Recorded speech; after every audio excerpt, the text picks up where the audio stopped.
Hey, welcome to another poorly budgeted, poorly rehearsed summary of a TWPWK podcast episode. So again, these summaries are just like our real podcast.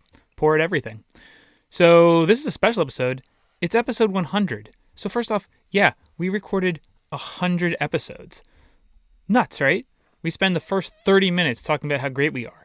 If you happen to be from New Jersey, you're probably used to hearing men from New Jersey speak endlessly and for extended periods of time about their meaningless accomplishments. So this might be the segment for you.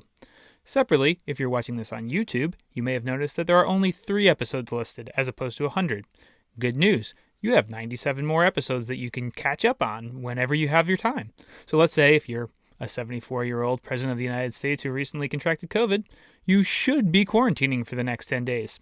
We've got 200 hours of content for you. Buckle up. So once we got done talking about ourselves, we went on to Battery Day, which was this big announcement from Tesla talking about how they did all this stuff and used science that I don't understand to create batteries that are slightly better than the ones that existed before. Great product, Tesla.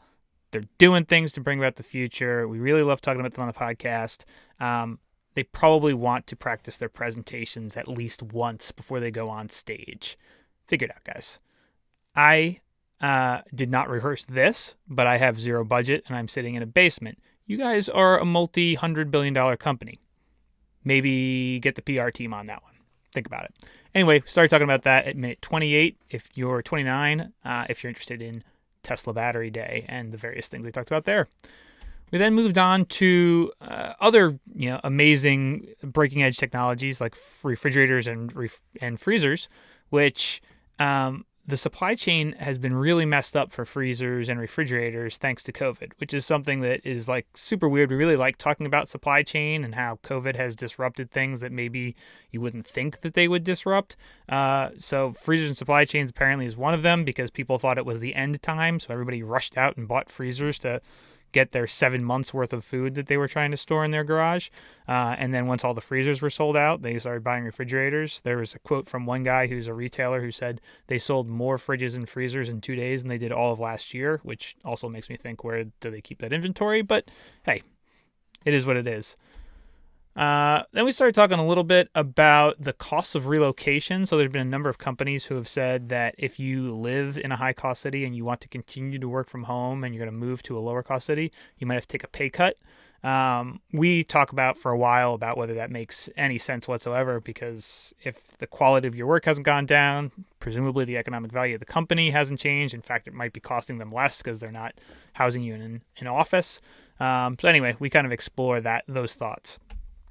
Then we talk about some guys at Grand Central Station, girls, who found some little nook that nobody knew about, and they created a little man cave with a beer fridge and a TV.